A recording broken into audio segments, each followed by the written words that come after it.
कर्पूरगौरं करुणावतारं संसारसारम्। ओम शिवाय, जय माता दी। पुनः स्वागत है आप सभी का हमारे बहुत प्यारे से तुला राशि के जातक और तुला लगन के जातक 1 से लेकर 31 जुलाई के मध्य जो समय अवधि यानी जुलाई का पूरा महीना आप सभी जातकों के लिए कैसा जाने वाला है। हमारा जो विषय है उसका मूल समझ लीजिए कि तुला राशि का जातक जो है जब तक अपने आप से भागता रहेगा, जब तक अपने आप से भागता रहेगा, अपनी असल पहचान को स्वीकार नहीं करेगा, तब तक उसको व्यर्थ में परेशानी झेलनी पड़ेगी। यानी मूल में क्या कहना चाह रहा हूँ कि आप परेशान हुए बैठे हो, ठीक है, मैं सहमत हूँ, लेकिन आपके अंदर जो है दुनिया को चलाने की, बदलने की ताकत है। उस ताकत को नहीं पहचान पा रहे हो तो इसलिए ज़्यादा परेशानी झेलनी पड़ती है व्यर्थ में, मानसिक रूप से। अब यह जो जुलाई का महीना है इसमें कुछ ना कुछ परिवर्तन ऐसे होने वाले हैं मंगल ग्रह को बीच में रखते हुए, उसके संदर्भ में कि जो आपका जो मूल स्वरूप है, जो कहीं ना कहीं जिस पे धूल जम गई है, वह पुनः लौट कर आएगी। तो मेरी निजी प्रार्थना है उसके लिए आप बिल्कुल तैयार रहिएगा। उसके अलावा जो बड़े बड़े लाभ हैं और कहाँ कहाँ क्या क्या सावधानी हमारे को बरतनी है उसकी हम चर्चा कर लेते हैं। गोचर के माध्यम से समझेंगे। जो गोचर में जो कुंडली बनाई गई है, सूर्य बाबा जो हैं 16 तारीख तक मिथुन राशि में रहेंगे। उसके बाद बड़ा पॉजिटिव चेंज होगा, आपके कर्म स्थान पे आ जाएंगे 16 जुलाई के बाद से, पूरे 1 महीने तक यह बने रहेंगे।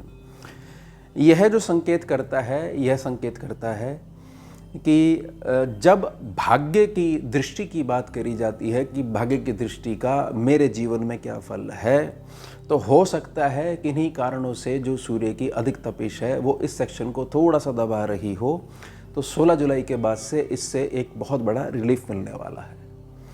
अब जो दशम कर्म स्थान है, जो सीधे तौर पर आपके माता पिता की दैनिक क्रियाओं को भी इंगित करता है, वहाँ पर जैसे ये प्लैनेट पहुँचेगा तो एक तो जो भाग्य सेक्शन का नियंत्रण थोड़ा सा ढीला पड़ता जा रहा था, एक तो वहाँ से जो रिलीज़ मिलेगा, यानी भाग्य जो है प्रॉपर जो है अपनी फ्रीक्वेंसी को मैच करते हुए आपको आशीर्वाद देगा।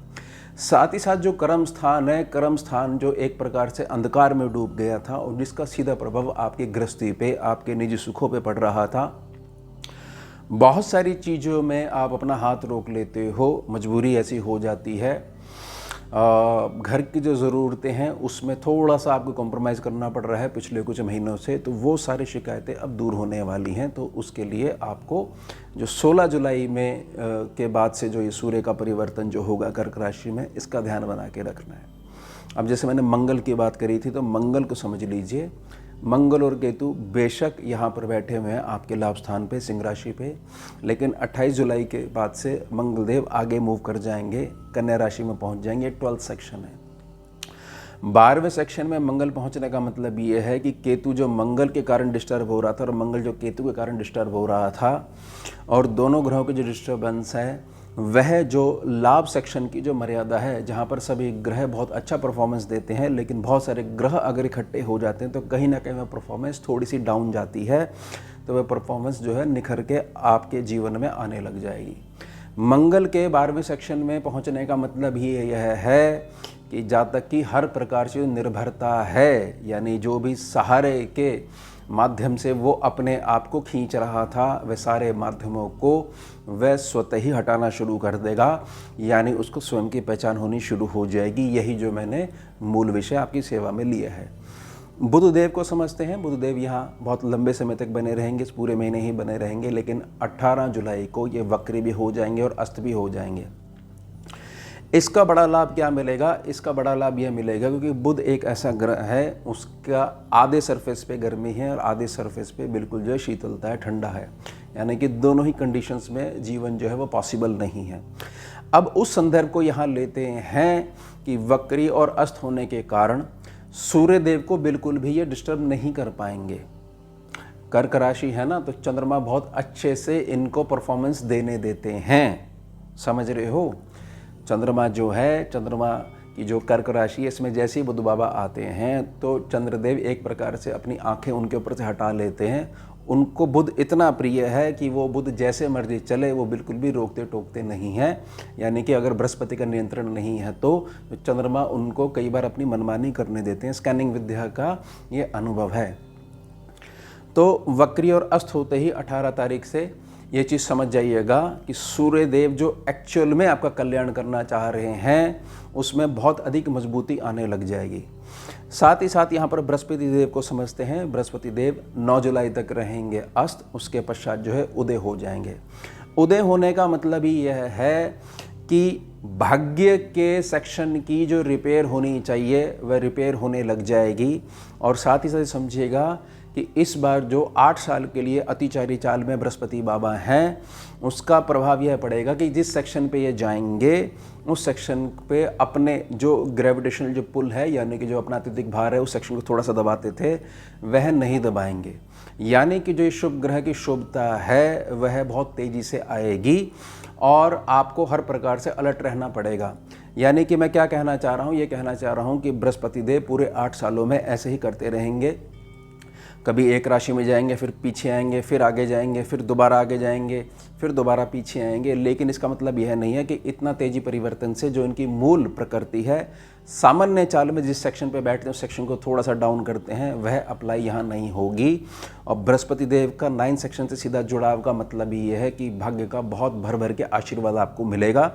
प्लस जो मंगल देव की मैंने बात करी कि 28 तारीख के बाद से 28 जुलाई के बाद से आप अगर आज से अलर्ट होना शुरू हो जाओगे बहुत अच्छी बात है। लेकिन प्राकृतिक रूप से 28 तारीख के बाद से मंगल देव आपकी छुपी हुई शक्तियाँ हैं, दुनिया बदलने की जो ताकत है, उनको निकालने लग जाएंगे।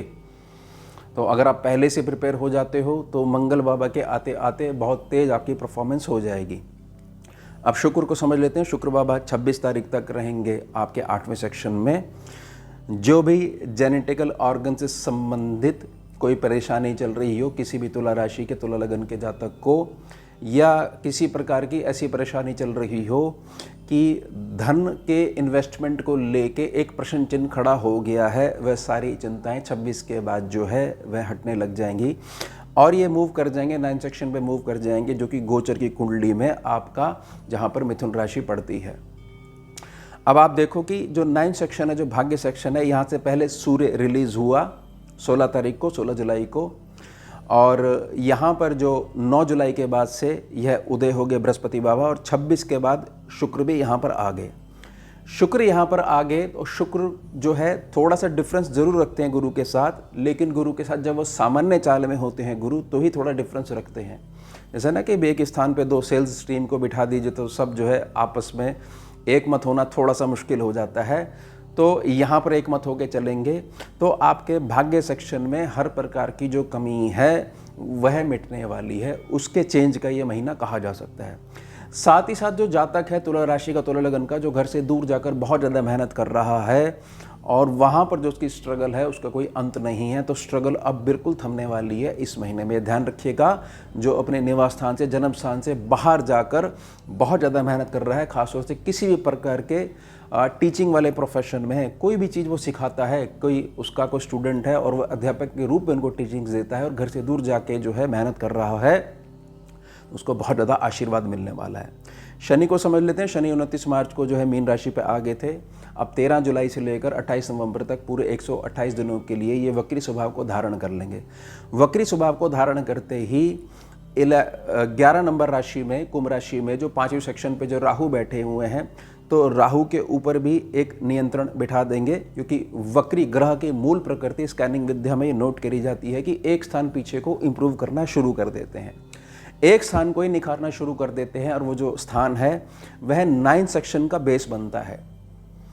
9 सेक्शन का बेस का मतलब है 9 सेक्शन की नींव है, वो नींव को मजबूत कर देंगे तो रिजल्ट जो है आपके भाग्य सेक्शन की मजबूती होगी। और पहले से ही वहाँ पर बृहस्पति और शुक्र जो बैठे हुए हैं उस सेक्शन को निखारने के लिए एक्सेसिव हीट जो है 16 जुलाई को सूर्य के रूप में आगे मूव कर जाएगी, आगे ट्रांसफर हो जाएगी 10 सेक्शन में। 10 सेक्शन बहुत अच्छे से उसकी एक्सेसिव हीट को, सूर्य देव की एक्सेसिव हीट को एब्जॉर्व कर लेगा। और बुध देव जो है 18 तारीख के बाद से अगर थोड़ा सा इंटरप्ट करेंगे तो वह भी नहीं कर पाएंगे काफ़ी लंबे समय तक, यानी कि ये पूरा महीना जो है बहुत ज़्यादा अच्छा जाने वाला है। राहु और केतु को समझ लीजिए। देखिए, राहु का 5वें सेक्शन में आने का सीधा मतलब है कि सम्मुख जो केतु बाबा है, यानी सम्मुख जो 11 सेक्शन है, उस पे राहु देव की नज़र है। अब केतु को समझिए, केतु भी अपने से एक सेक्शन पीछे को निखारने का प्रयास करेंगे। बेशक वहाँ पर सूर्य देव बैठे हुए हैं, लेकिन वो अपनी जिम्मेदारी से पीछे नहीं हटेंगे। कोई भी वक्री ग्रह है उससे एक स्थान पीछे का भाव निखरता ही निखरता है। तो आपका 4था सेक्शन भी निखरेगा, शनिदेव की वक्री दृष्टि के कारण आपका 5वां सेक्शन भी निखरेगा। राहु पे जो दबाव पड़ेगा उसके कारण जो सरलाभ सेक्शन है वह भी निखर के आएगा। तो ये बहुत ज़्यादा उम्मीद करी जा सकती है, ऐसी जो है कुछ सिम्टम्स बनने लग जाएंगे कि आपके पास कोई ना कोई एक्स्ट्रा इनकम का कोई ना कोई सोर्स आने वाला है, कोई ना कोई पैसिव इनकम जो है आकर खड़ी होने वाली है। लेकिन मेरी निजी प्रार्थना जो मैंने विषय में सम्मिलित करी है कि आपको अपने अंदर छुपी हुई ताकत है वह पहचाननी पड़ेगी। आप जिन द्वारों के आगे आश्रित बने हुए हो, इन जैसे आप लाखों द्वारों को चला सकते हो, इतनी समझ है। और जो आपकी न्याय वाली प्रकृति है, लिब्रा साइन हो आप, वह प्रकृति ही आपकी कुंडली में जो शनि के सिद्धांत वाली ऊर्जा है उसको बहुत ज़्यादा मजबूत करती है। और ये बात ध्यान रखिएगा, शनि बाबा जहाँ बैठते हैं किसी भी अवस्था में हो, चाहे अस्त हो, वक्री हो, जो भी अवस्था में हो, किसी भी डिग्री के हों, सिद्धांत के ऊपर जो जहाँ तक चलता है तो शनि बाबा उस सेक्शन की पूर्ण जिम्मेदारी लेते हैं, निभाते हैं और उससे संबंधित टीचिंग्स भी देते हैं। तो कर्म रूपी और धर्म रूपी जो लेनदारी और देनदारी है, इसके लेसन को बहुत अच्छे से आपको सिखाते रहेंगे। केवल आपको बहुत एक अच्छा जातक बन के, बहुत अच्छा स्टूडेंट बन के सीखना है। और शनि जो है यह बोलते हैं कि जहाँ मैं बैठा हुआ उस सेक्शन से संबंधित कभी भी तेज निर्णय नहीं लेने हैं, लेनदारी देनदारी में कभी तेज निर्णय नहीं लेने हैं। तो मेरे से आने वाली ऊर्जा बिल्कुल सटीक आती रहेगी और वह ऊर्जा का एक हिस्सा, एक बहुत बड़ा हिस्सा मैं राहु को भी कंट्रोल करके रखूँगा। पूरे 2.5 साल तक मैं यहाँ बना रहूँगा, 18 महीने तक राहु बने रहेंगे यहाँ पर, और इस सेक्शन को मैं निखारता ही रहूँगा पूरे 28 नवंबर तक, पूरे 138 दिनों तक।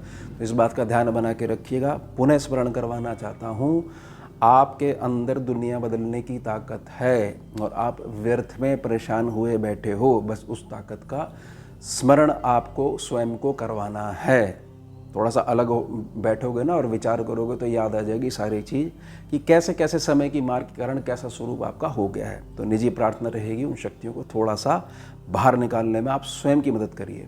तो ये हो गया हमारा उत्तम विषय। मिलते हैं आपसे अगले भाग में नए विषय के साथ। जुड़िए और जोड़िए। ओम शुभा, जय माता। भुजगेन्द्रहारम् कर्पूरगौरं करुणावतारं